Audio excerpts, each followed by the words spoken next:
तो good evening everyone. आज का सवाल शुरू करते हैं। तो देखो, इस प्रकार के सवालों में क्या किया जाता है। देखो, बटे में ना सबके सब भिन्न के रूप में, भले चर है अचर है, चर है अचर है, एलसीएम लेते बनता है। तो इस टाइप के सवाल में एलसीएम लिए जाते हैं। तो जैसे हमें दिख गया कि एक तो हमें ये सवाल दिख रहा है, एक हमें ये दिख रहा है। तो 3, 24 और 8 का अगर एलसीएम लेना चाहे तो कितना आएगा। देखो, एलसीएम लेने का तरीका होता है, अगर जैसे 3 संख्याएं दी गई हैं, अगर सबसे बड़ी संख्या कौन है, 24 है ना। अगर 24 में इसका भाग जा रहा है अन्य संख्या का तो भी 24 होगा, अगर इसका भी जा रहा है तो भी 24 होगा, मतलब टोटल 24 आएगा। तो अगर इसका एलसीएम कितना आ गया, 24 आ गया। 8 का भाग 24 में देंगे 3 आएगा, 8 या 24 3 आएगा। और 3 के साथ गुणा होता है ऊपर वाली संख्या का, ये तो पता है ना एलसीएम लेने के बाद गुणा किसके साथ होता है। ठीक है, माइनस लगाओ। ये 11 - 8 लिखा हुआ है ना, 11x है, 11x - 8 है। 24 का भाग 24 में देंगे तो 1, 24 का भाग 24 में देंगे तो 1, और 1 का गुणा किसी भी संख्या में करो तो हमें क्या मिलेगा, वही मिलेगा। ठीक है, प्लस लगाओ।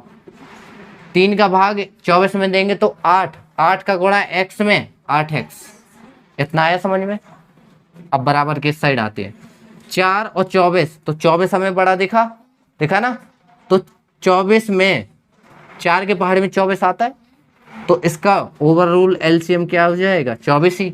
4 का भाग 24 में देंगे तो 6, और 6 का गुणा 3 में करेंगे तो 18 और x, तो 18x डायरेक्ट रखो, माइनस लगाओ। 24 का भाग 24 में तो 1, और 1 का गुणा किसी भी में करेंगे तो ध्यान करना 2 वेरिएबल हैं तो हमेशा ब्रैकेट में लेके चलना है। ठीक है, देखो 24 से 24 काट दो, हमने ये बताया था कैसे करता है। क्योंकि देखो ये भाग में है, कोई किसी एक को पकड़ लो, चाहे इसको।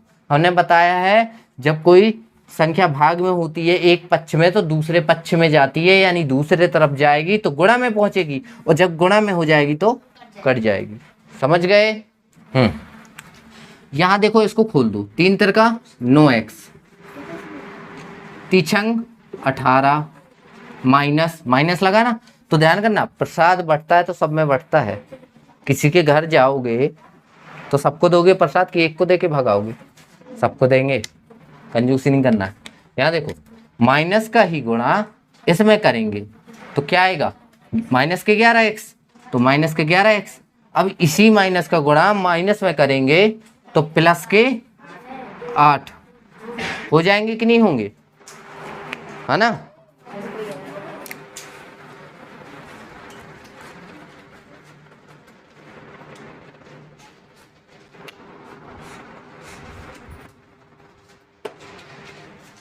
हाँ, तो यहाँ देखो 18 का 18x आ गया। हमने बताया था जब माइनस होता है तो दोनों में बटेगा, मतलब पूरे घर को बांटेगा प्रसाद।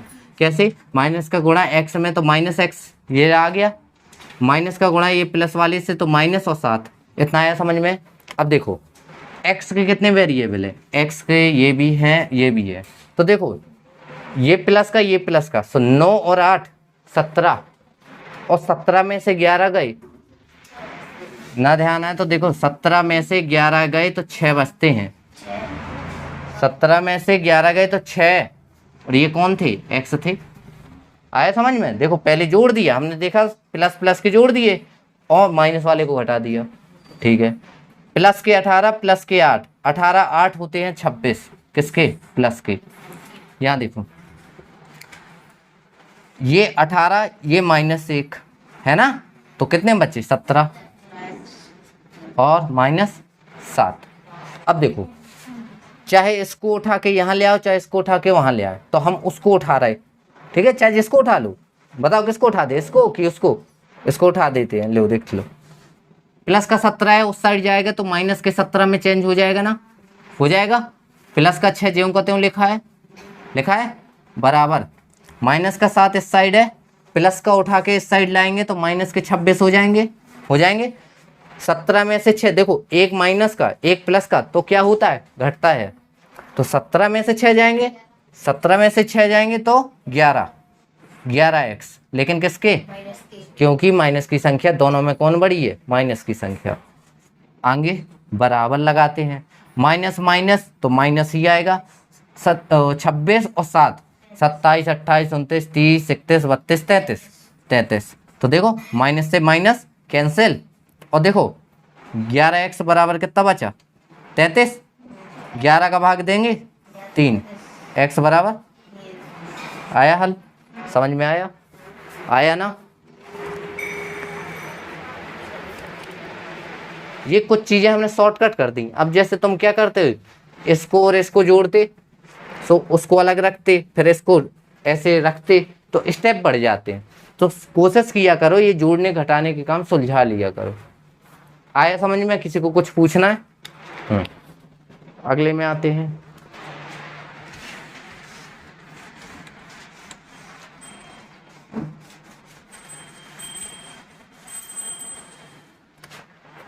यहाँ देखो,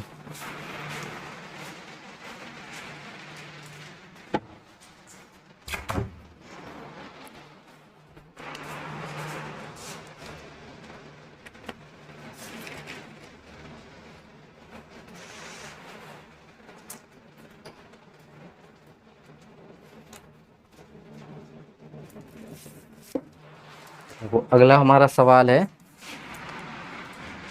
ए एक्स माइनस ए स्क्वायर माइनस बी, फॉर्मूले तो याद ही होंगे, एक्स माइनस बी स्क्वायर, वैसे लगने नहीं है, इसमें नहीं लगते हैं, लेकिन शायद किसी सवाल में ज़रूरत पड़ जाए। 0 हो तो x बराबर है, तो x बराबर है किसके, ये निकालना है। देखो इसमें अपने ऑप्शन हैं, जैसे ऑप्शन ए है minus A minus B, A square A B B square, ठीक है। ऑप्शन बी में है। देखो काफ़ी सवाल होते हैं कि आपके ऑप्शन से सॉल्व हो जाएंगे, लेकिन काफ़ी होंगे नहीं होंगे। सी ए का क्यू माइनस बी का क्यू और ए प्लस बी, और डी नंबर का है A square A B B square. देखो इसमें x की मतलब ये चारों जो वैल्यू दी गई है ना, ये x की हैं, लेकिन इनमें से एक कोई सही है। गलत उतार दिया, अच्छा हाँ, बटे में a प्लस बी है, a प्लस बी। हाँ तो इसको अब सॉल्व करने की कोशिश करते हैं, क्या कर सकते हैं, क्या कर सकते हैं, कुछ दिमाग लगाओ शुरुआती। देखो दिमाग तो तुमको ही लगाना पड़ेगा, क्या कर सकते हैं, कुछ बन सकता है इसका, नहीं बनेगा, कोशिश तो करके देखो, बनेगा, जल्दी बताओ।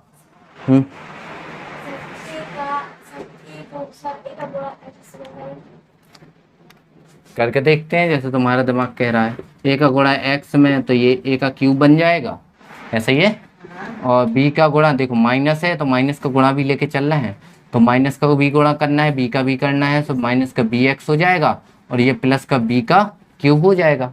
सही है, क्या हम सही है, बस और क्या कर सकते हैं, ऐसे ऑप्शन लाना है। देखो हमेशा सवाल सॉल्व करो ऑप्शन देख के करना, कि हमें किस रूप में चाहिए सवाल, हो सकता है अंक के रूप में मांगे।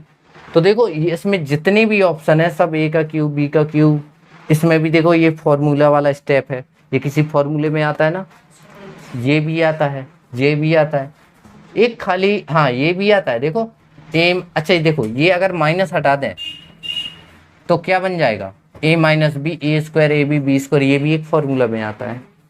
बताओ क्या कर सकते हैं, बताओ जल्दी, क्या कर सकते हैं भाई, बताओ जल्दी। 24-25 सवाल है इसमें, बताओ। जैसे ये स्टेप बताया है तो इसके आगे बढ़ सकते हैं, बताओ। ऐसा हो सकता है अगर इसको उठा के यहाँ रख दें, जैसे इसको हटा दें तो ये कुछ ए का क्यू माइनस बी का क्यू उल्टा हो गया, तब भी लग सकता है ऐसा सवाल, लग सकता है कि नहीं, बताओ।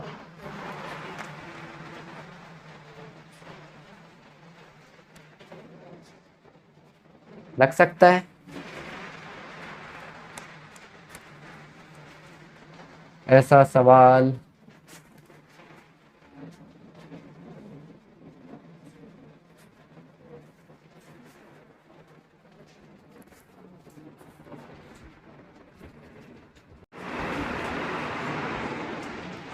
बताओ जल्दी, फॉर्मूले की घड़ी आ गई है, फॉर्मूला आया तो मैं बताने है, बताओ क्या कर सकते हैं।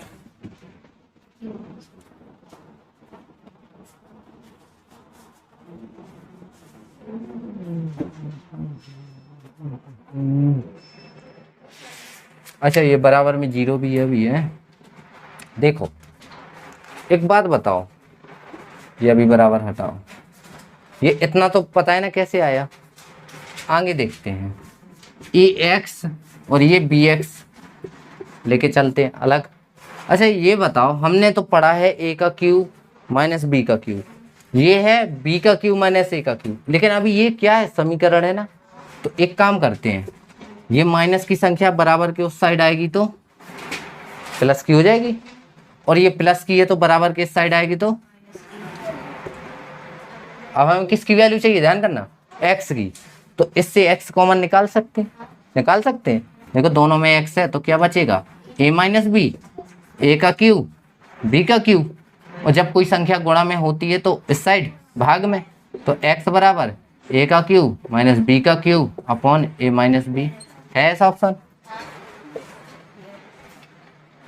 आया समझ में? आ गया ना?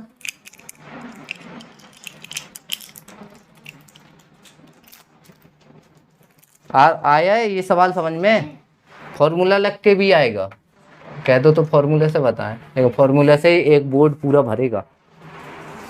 फॉर्मूले से क्या लेना देना, अपन को सवाल हल करना है। आ गया ना ये वाला? किसकी वैल्यू निकालनी थी, एक्स की निकालनी थी ना। अच्छा अभी इसमें सवाल, अभी उसमें देखो वैल्यू दी गई है एक, देखो ये सवाल में दी गई ना, 8वें नंबर का है ना, मतलब 8वां ही है, तो इसमें x की वैल्यू निकालनी थी बराबर 0, तो x बराबर है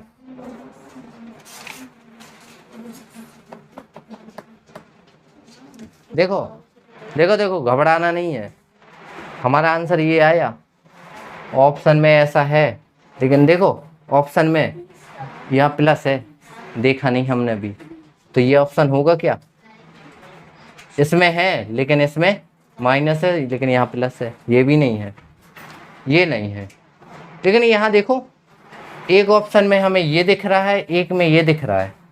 ए का क्यू माइनस बी का क्यू का भी फॉर्मूला होता है ना, क्या होता है, बोलो बोलो। ए square A minus B A square, ऐसा होता है, ये होता है, पक्का बताना।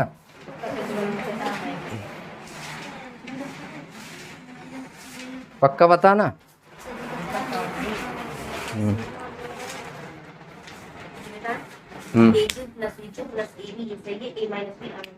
बताओ सही है ना। तो देखो इतने का फॉर्मूला ये रख दिया, यहाँ क्या था नीचे पहले से a minus B, A minus B से a माइनस बी कैंसिल, तो बचा क्या, समझ गए। अब इतना सा देखो फॉर्मूला आना चाहिए, हमने यहाँ ध्यान नहीं दिया कि यहाँ प्लस है माइनस, नहीं तो हम भी, हमारे दिमाग में आ जाता कि यहाँ फॉर्मूला रखा गया है, ये रहा, आ गया समझ में।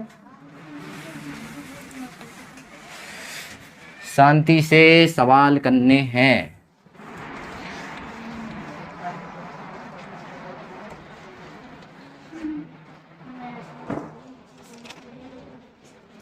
देखो एक सवाल है रेशियो वाला, सीधा सीधा है।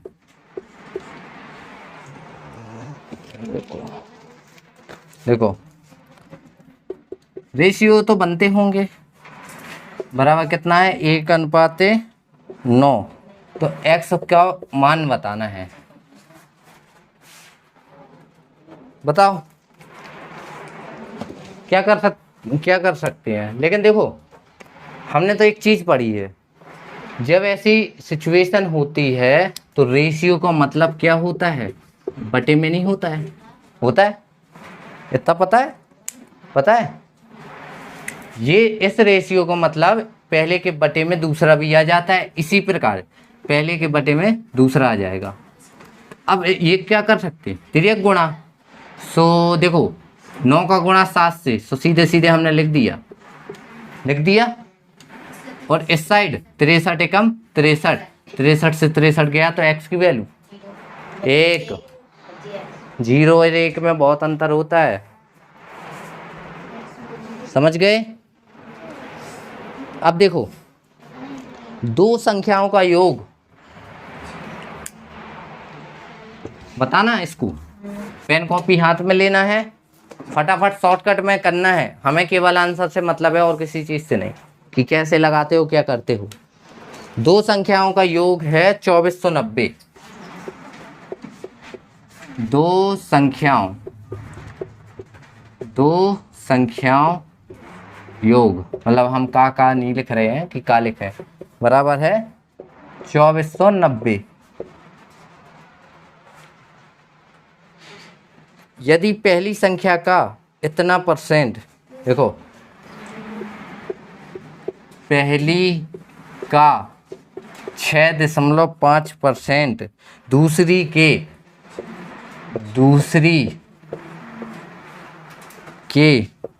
8.5% के बराबर है, तो संख्याएं बतानी है। बता सकते हो, किसी के चांस है जो लगा सके।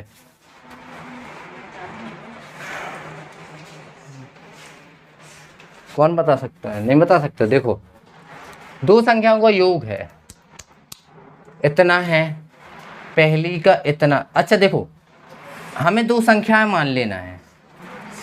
देखो माना पहली संख्या, देखो x के फॉर्म में बता रहे ये वाला, कि पहली संख्या x मान ली, पहली हमारी कौन हो गई, x हो गई।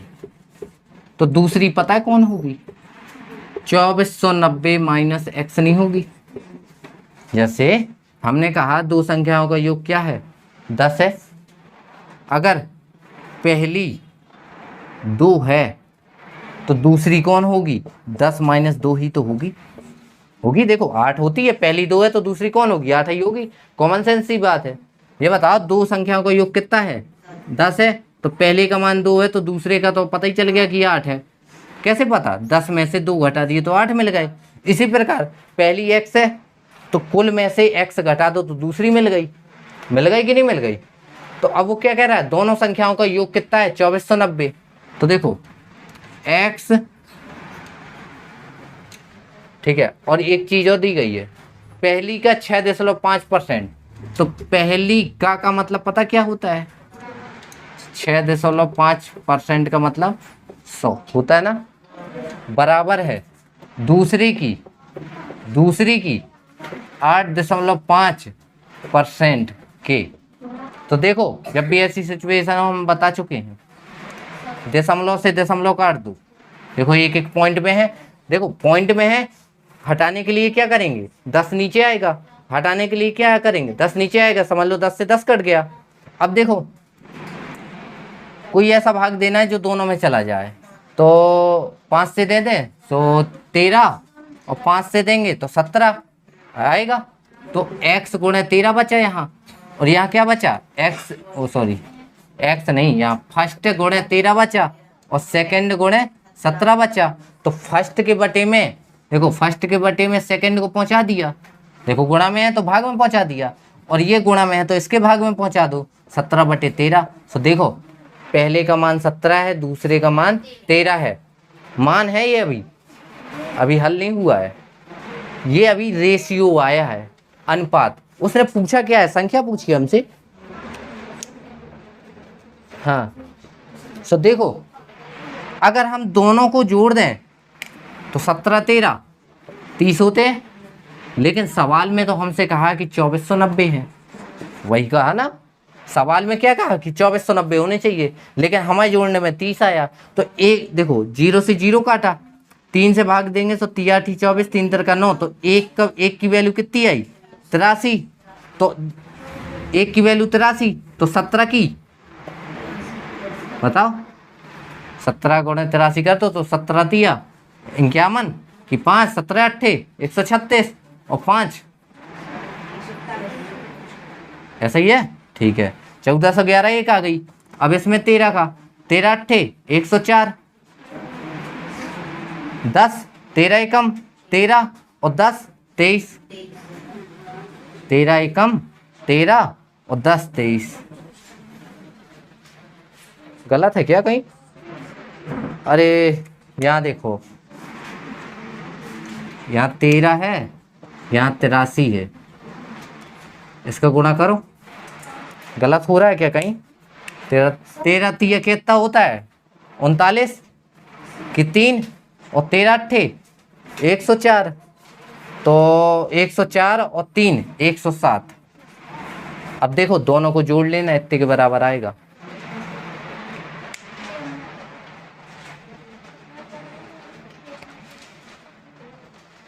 जोड़ो भला दोनों को, इतने के बराबर आ रहा है कि नहीं? तो पहली संख्या तुम्हारी ये है, दूसरी ये है, तो आ गया सर। इतना ही है ना? हाँ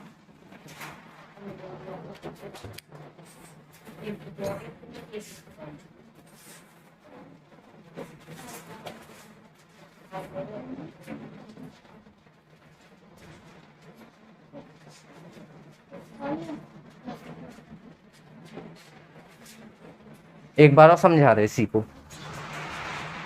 समझा रहे, समझना है, समझ में कम आया होगा, नया सवाल है ना ये। देखो कभी भी ऐसे सवाल हों, चलो ये तो हमने मान लिया, इसके बिना माने भी हमने देखो सवाल हल किया ना, ये कहीं काम आया? ऐसे नहीं काम आया। देखो कैसे काम आना है, सवाल ये है दो संख्याओं का योग इतना है, पहली, अब देखो पहली का, तो पहली हमने मान ली a, मान ली, पहली का मतलब गुणा 6.5, तो देखो 6/100, और ये दशमलव हटाने के लिए क्या किया, एक नीचे जीरो भी बढ़ा दिया, ये आया समझ में। देखो परसेंटेज का 100 रख दिया, इसका दशमलव का एक जीरो रख दिया, समझ गए, बराबर है किसके, दूसरी के 8.5, तो 8.5 के लिए क्या हम ये लिख सकते हैं, देखो परसेंट का 100 और ये जीरो कौन सा वाला, दशमलव वाला, 1000 से 1000 कट जाएंगे। अब देखो 17 पना 85 और 13 पना 65, तो a गुणे 13 बचा यहाँ, और यहाँ क्या बचा b गुणे 17। तो अब इनका रेशियो निकाल लो, तो पहली संख्या का ये दूसरी संख्या का, देखो यहाँ क्या है 17 है, और ये इस साइड लाएंगे तो 13, तो a की वैल्यू 17 b की वैल्यू 13, ये अभी रेशियो है यानी अनुपात। अब सवाल हमसे कह रहा है दो संख्याओं का योग कितना है, लेकिन हमारी संख्या निकली क्या ये, तो इन दोनों का योग कितना होना चाहिए 30, लेकिन हमारा सवाल तो कह रहा क्या है 2490, तो 30 अनुपात का मान है इतना, तो एक अनुपात का मान कैसे निकालेंगे, 0 से 0 काटेंगे, 3 8 24, 3 3 9, तो एक वैल्यू की एक रेशियो के मान कितना आया 83।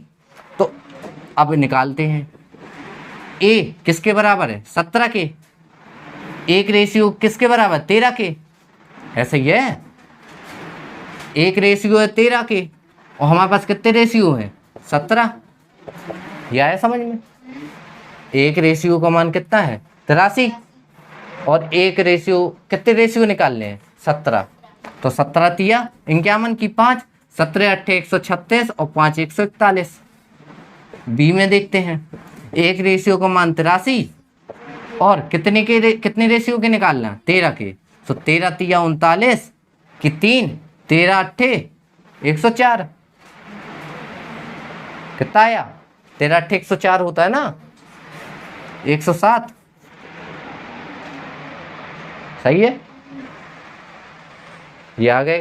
अगर शक हो पहले तो देखो मान आ चुके हैं, अगर तुम्हें शक हो कि सही है कि नहीं है, तो उसने क्या कहा? दोनों संख्याओं का योग कितना है? इतना। तो जोड़ के देख लो, 0 7 और 8 1 9 और 4 2 आ गया ना? आया इतना समझ में? तो हमेशा कभी भी ऐसा दिया हो पहली का इतना % दूसरे के इतने के बराबर है, तो तुम्हें कहीं नहीं जाना, सिर्फ इस लाइन को पकड़ लेना, सवाल पूरा हल हो जाएगा। इसका बेसिक हम पढ़ाएंगे। क्या है कि देखो, हम YouTube में अक्टूबर के बाद एक्स्ट्रा क्लास लेंगे इसी प्रकार के सवालों का, तो देखना।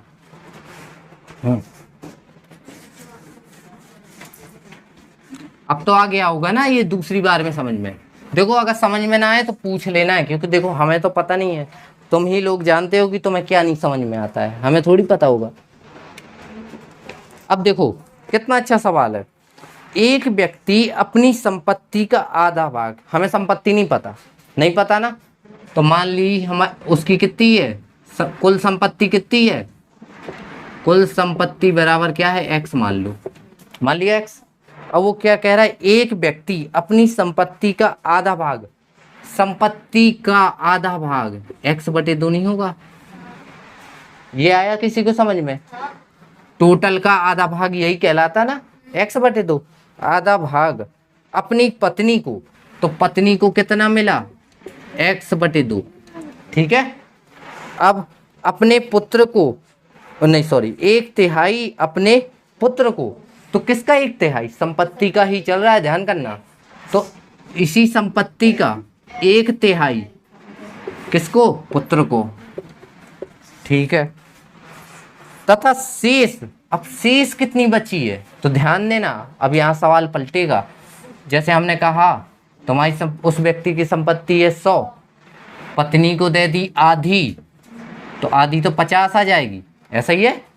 और उसी संपत्ति का 300 मान लो, 300 माना, उसका आधा कितना हो गया? 150, और इसका 1/3 सो आ जाएगा 100। क्या ना, दशमलव में आ जाता, कुछ भी मान लो। देखो उसकी संपत्ति मान ली 300 है, आधा 150 हो गई, ये किसको? पत्नी को, ये पुत्र को। तो एक बात बताओ, शेष कितनी होगी? 150 और 100 250, 50 शेष होगी। तो 50 किसे दी होगी? पुत्री के लिए छोड़ता है, पुत्री के लिए छोड़ता है, तो ये 50 छूटा है। लेकिन हमें सवाल में कितना दिया? ध्यान देना, कितना दिया 15,000। यानी जो ये 50 है, देखो x से मान के करना हो उससे आ जाएगा, इससे मानना हो इससे, हम दोनों से बता रहे हैं। देखो ऐसी संपत्ति मानना है कि जिसको कटाकुटी में एक तो दशमलव ना आए। हमने ये देखा कि यहाँ 3 है तो हम 300 माने ले रहे, ठीक है। बची हुई है शेष कितनी? 50, लेकिन सवाल के अनुसार रुपए में हमें दी गई है 15,000। तो एक रेशियो की मान निकालेंगे, 5 का भाग देंगे तो 300 आएगा, है ना। एक रेशियो का 300। लेकिन अब उसने कहा क्या है? उसकी पत्नी व पुत्र को मिला धन। तो पत्नी को कितना मिला था? पत्नी को कितना मिला था? पत्नी का ये है ना, तो 150 रेशियो है, 150 में 300 का गुणा कर देंगे तो 15 तिया 45 और 3 जीरो, 45,000 किसे मिला? पत्नी को मिला। और 100 रेशियो किसे मिला था? पुत्र को। पुत्र का कितना होगा? 100, तो 100 गुणे 300 कितना आ जाएगा?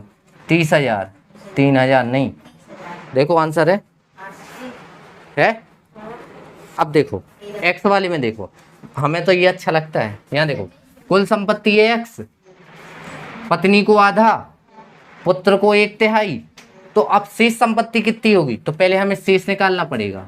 शेष कैसे निकालेंगे? एक्स में से, यानी कुल संपत्ति में इसकी संपत्ति प्लस इसकी संपत्ति, ये दोनों क्या करेंगे? घटाएंगे। तो पहले इनको जोड़ना पड़ेगा जब तो घटाएंगे। तो x माइनस 2 और 3 का एलसीएम 6, 3x और 2x, ऐसा ही है। तो x माइनस 5x बटे 6, ऐसा ही है। गलत तो नहीं भाई? इसको हल किया, ठीक है। अब इसको हल कर लो। एक माना एलसीएम 6x माइनस 5x यानी x बटे 6, ये कौन है? शेष है, ये शेष। और यही जो x बटे 6 वो बराबर किसके है? 15,000 के, है कि नहीं है? इसका गुणा इसमें करेंगे तो 5 छक्का 90,000। तो x की वैल्यू कितनी आई? 90। तो ये x कौन था? कुल संपत्ति। अब इसका हमें किसका निकालना है? पत्नी का निकालना पहले। तो पत्नी का कितना था? x का आधा। तो 90 का आधा कितना होता है? नहीं होता है, देखो निकला। और पुत्र का कितना है? 1/3 है ना। तो 90 का 1/3 कितना होता है? निकालते ना बने, सुन लो। 3 का भाग देंगे तो 30,000 आएगा। आया समझ में? दोनों एक बार एक्स से है, दोबारा वीडियो देखना, समझ में आएगा। आया समझ में? समझ लो, एक बार नज़र डाल लो, जो समझ में ना आया हो तो पूछ लो।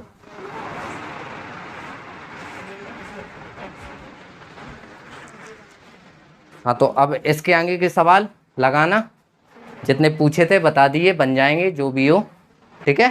और पढ़ना अच्छे से है, अगर पढ़ोगे तो ही बनेंगे सवाल, ना बनेंगे तो कल बताना, कल हम बताएंगे। तो आज के लिए इतना ही।